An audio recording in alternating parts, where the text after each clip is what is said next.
तो इस सारी सिचुएशन में हम ये देख रहे हैं, हमारे घर परिवारों में अगर कोई डोमेस्टिक वर्कर है तो कोई कंस्ट्रक्शन वर्कर है तो कोई कुछ और काम करता होगा, कोई ठेले लगाता होगा, हॉकर वेंडर होगा, तो सभी वर्कर्स को सुरक्षा चाहिए, उनकी वेतन भी ठीक होनी चाहिए। और बूढ़ा तो हर कोई होगा ना, केवल गवर्नमेंट एम्प्लॉय को पेंशन तो नहीं चाहिए ना, केवल पुलिस को पेंशन नहीं चाहिए ना, केवल पब्लिक सेक्टर के मुलाजिमों को पेंशन नहीं चाहिए ना, पेंशन तो हर व्यक्ति को चाहिए। वो खेत में काम करे, खलिहान में करे या घर के अंदर आके डोमेस्टिक वर्कर पर, वो पीस रेट पे घर में काम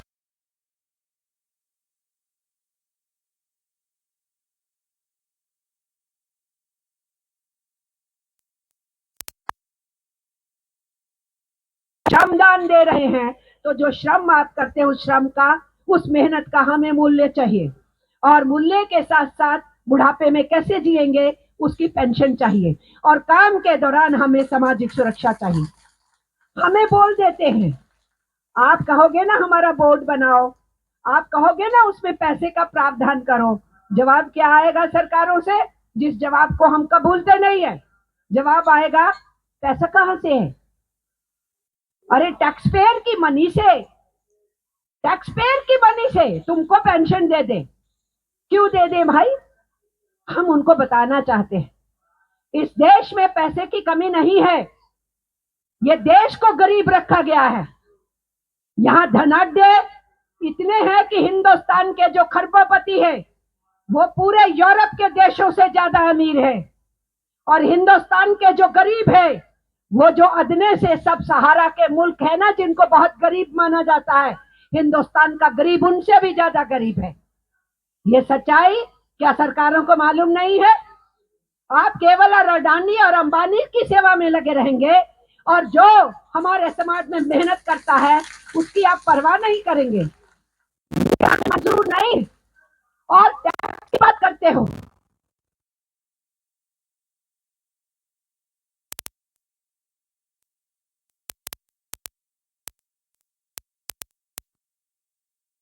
है तो जीएसटी लगती है, वो जीएसटी कौन दे रहा है? हमारा जो दाम हम खरीदते हैं उसके अंदर जीएसटी होता है। जो जीएसटी का नया टैक्स है वो हिंदुस्तानियों को सबको देना पड़ता है। एक भिखारी जिसके ऊपर लोग तरस खा करके उसके हाथ में पैसा रखते हैं ना, वो भिखारी भी हमारे देश में टैक्स पेयर है, क्योंकि वो बाजार से सामान खरीदने जाता है, उसके ऊपर भी टैक्स लगा हुआ। इसलिए टैक्स तो सभी देते हैं। मिस्टर प्राइम मिनिस्टर और आपकी पूरी कैबिनेट, आपको इसको देखना होगा।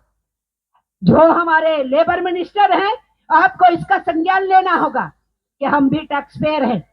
और आपको मैं बताना चाहती हूँ, कुल धन दौलत हमारे देश के जो गांव और शहर का मजदूर और किसान पैदा करता है, उसमें से ऊपर के जो खरबोपति हैं, अमीर है, 1%, देश की ऊपर की 1% आबादी, 100 में से एक, उनके पास 100 पैसे में से कितना हिस्सा है? 40.5%। और जो नीचे की 50 करोड़ 50% जनता है, 140 करोड़ की आबादी है, तो 50% कितना हुआ? 70 करोड़। 70 करोड़ हिंदुस्तानी जो नीचे से ऊपर आते हुए 50% आबादी है, पूरे देश की धन दौलत का उनके पास केवल 100 में से 3 पैसा हिस्सा है। तो जो ऊपर के 1% है, 1.5 करोड़ भी नहीं है, वो 100 में से 40.5% इन सरकारों के नाक के नीचे कमा रहे हैं, और नीचे का गरीब गुरबा 3% है। टैक्स कौन देता है? ये जो जीएसटी लगा हुआ है, ऊपर के 10% अमीर, लगभग 11-12 करोड़ हिंदुस्तानी कितना टैक्स दे रहे हैं? जीएसटी में कितना कलेक्शन है इनका? मैं अपने पास से कुछ नहीं कह रही, मैं उन रिपोर्टों में से बोल रही हूं जो दुनिया में आई, उस रिपोर्टों में से बोल रही हूं जो पार्लियामेंट में इनके मंत्रियों ने रखा। पूछा गया पार्लियामेंट में, बोलिए जीएसटी आम आदमी कितना देता है और जीएसटी अमीर कॉर्पोरेट घराने कितने देते हैं? तो सरकार का जवाब था, ऊपर के 10% जो जीएसटी देते हैं वो केवल 100 में से 3 पैसा है। तो हमारा जो गरीब गुरबा 70 करोड़ हिंदुस्तानी है, जिनके हिस्से केवल 3 पैसे आ रहा है, वो कितना देता है? तो पार्लियामेंट में बताया गया लगभग 64.5% वो देता है, 100 में से 65 पैसे के बराबर। और आप हमसे कहते हो सामाजिक सुरक्षा क्यों मांगती हो, पैसा कहां से आएगा? तो जनाब ये पैसा नहीं है क्या? ये किसका पैसा है? जब हम टैक्स भी पे कर रहे हैं तो उसके ऊपर हम अपना अधिकार भी मांगते हैं। इसीलिए ये मानना, स्वीकार करना कि सरकारें हाथ खड़े कर दे कि हमारे पास धन कहां से आएगा, तो जो आप बजट बनाते हो उस बजट में से बहुमत पैसा अपने अमीर कॉरपोरेट घरानों को क्यों लुटाते हो? उस बजट में से हमारे लिए प्रावधान क्यों नहीं करते हो? हमें सामाजिक सुरक्षा कवरेज क्यों नहीं देते हो? ये हमारा सवाल है। और मैं आपको ये बताऊं, आप तो जब घरों में काम करते हैं तो आप ये भी चाहते हैं कि जैसे उनके बच्चे हंसते खेलते हैं, सेहतमंद है, आपके परिवारों के बच्चे भी रहे, दिहाड़ीदार मजदूरों के परिवारों के बच्चे भी रहे। लेकिन हो क्या रहा है? एक तरफ तमाशा चल रहा है, हम 80 करोड़ हिंदुस्तानियों को मुफ्त अनाज दे रहे हैं, और दूसरी तरफ सच्चाई क्या है? 10 करोड़ से ज्यादा राशन कार्ड तक नहीं बने। ये खुद फाइनेंस मिनिस्टर ने कबूल किया। और राशन कार्ड तरमीम कराने के उसकी की बात करते हैं। और उसके अलावा सुप्रीम कोर्ट में एक मजदूरों के हमदर्द वकील ने किसी संस्था के जरिए से केस डाला, और केस डाला कि इस देश में 5 बरस से नीचे के बच्चे बहुत तादाद में मर रहे हैं। इसका कारण जानना चाहिए, इसको दूर करना चाहिए। वो हमारे देश का भविष्य है बच्चे, तो वो क्यों मर रहे हैं इतनी तादाद के अंदर? तो सुप्रीम कोर्ट ने सरकार से जवाब मांगा। इस सरकार ने क्या जवाब दिया? इनका जवाब एफिडेविट पे है। मैं जो जो बात यहाँ बोल रही हूँ, अगर पुलिस के अधिकारियों में से कोई खड़ा है नोट लेने के लिए, नोट ले ले और मुझे बताए मैंने क्या झूठ बोला, वो बताए मेरे को। पार्लियामेंट के पास बैठे हैं हम, इसलिए हम वो बोल रहे हैं जो पार्लियामेंट में पेश होता है। हम वो बोलते हैं जो सरकार की तरफ से सुप्रीम कोर्ट पे एफिडेविट दिए जाते हैं। तो सरकार का एफिडेविट सुप्रीम कोर्ट में गया, उसमें क्या लिखा इन्होंने लिखा कि 5 बरस से नीचे जो बच्चे मर रहे हैं, आपने कारण पूछा है, उसमें 65% बच्चे कुपोषण की वजह से, कम खाने की वजह से, मैल न्यूट्रिशन की तरफ से मर रहे हैं। किनके बच्चे हैं वो? हमारे गरीब गुरबा मजदूरों के बच्चे हैं जो कुपोषण की वजह से मर रहे हैं। फिर ये काहे का ढकोसला? आप सबने भी लड़ा था जब खाद्यान्न सुरक्षा के कानून की लड़ाई हिंदुस्तान में चली थी, सब यूनियनों ने लड़ा था। हम चाहते हैं खाद्यान्न की सुरक्षा हो, हम चाहते हैं हमारे घरों में अनाज पूरा हो, हम चाहते हैं हमारी बहनें एनीमिया की शिकार नहीं हो, हमारे पुरुषों की भी सेहत ठीक रहे, हमारे बच्चे भी ठीक ठाक फले फूले। लेकिन वो सब कुछ धरा रह गया और हमारे बच्चे कुपोषण की वजह से मर रहे हैं। तो ऐसी स्थिति क्यों? ऐसी स्थिति क्यों कि केवल किसान आत्महत्या करता था जब वो कर्जों में डूबता था? अब दिहाड़ीदार मजदूर भी आत्महत्या कर रहा है। ये मैं अपने एटक दफ्तर से आंकड़ा नहीं लाई, सरकार का क्राइम ब्यूरो है, उस क्राइम ब्यूरो की रिपोर्ट है। जिस क्राइम ब्यूरो ने यह भी बताया था कि हिंदुस्तान में हर मिनट में कितने बलात्कार हो रहे हैं, पूरे देश में कितने महिलाओं पर जुल्म होते हैं, बलात्कार होते हैं।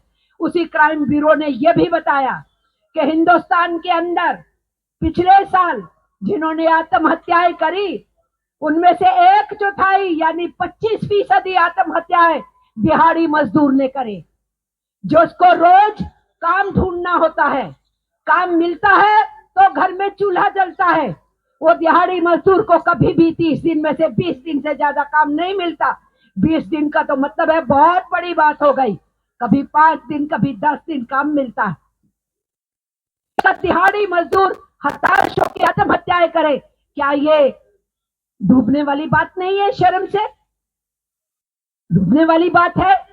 और तो और जिन बच्चों को हम बड़ी मेहनत से पढ़ाते लिखाते हैं, वो रोजगार ढूंढने के लिए निकलते हैं, रोजगार मिलता नहीं, बेरोजगारी बढ़ती चली जा रही है।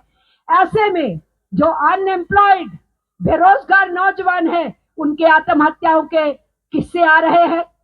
क्राइम ब्यूरो ने कहा है कि ये बहुत खतरनाक बात है कि जो बेरोजगार नौजवान है, युवा उम्र के अंदर रोजगार ना मिलने की वजह से आत्महत्या कर रहा है। इसलिए मैं साथियों से कहना चाहती हूँ, वो बेकारी हो तो भी हमारे घर परिवार को परेशानी है, वो हमारे देश में महंगाई बढ़े तो हमारे लिए चूल्हा चौका जलाना बहुत मुश्किल है। और अगर हमारे देश में कानून व्यवस्था खराब हो, महिलाओं पे जुल्म बढ़ जाए और धर्म के नाम पे, भाषा के नाम पे, पहरावे के नाम पे, कपड़ों के नाम के ऊपर ही दंगे होने लग जाए, तो फिर उस तरीके के वातावरण में रहना, जिंदा रहना भी मुश्किल लगता है। इसलिए हमारे लिए, हम सौहार्द चाहते हैं। हम हिंदू, मुसलमान, सिख, ईसाई, बौद्ध, जैन, पारसी, हम बाद में है, हम अपने अपने घर में हैं। हमको हमारे संविधान ने पूरी ताकत दी है कि हम अपने अपने मजहब को अपने अपने ढंग से मनाएं।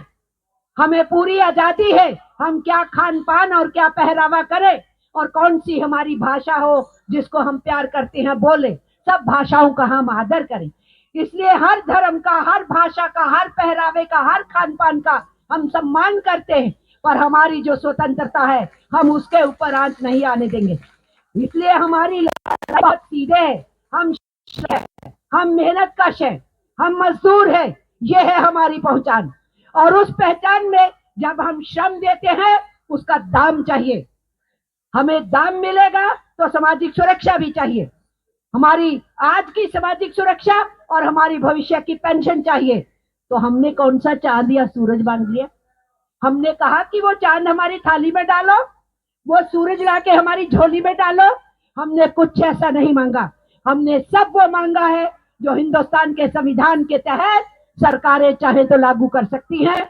मैं बहुत और ना लंबा बोलते हुए आपसे कहने के लिए आई हूं कि एआईटीयूसी आपके संघर्ष में, आपकी मांगों में, आपके मांग पत्र के साथ पुरजोर आपका समर्थन करता है और हम इस लड़ाई को बाकी सेंट्रल ट्रेड यूनियंस के साथ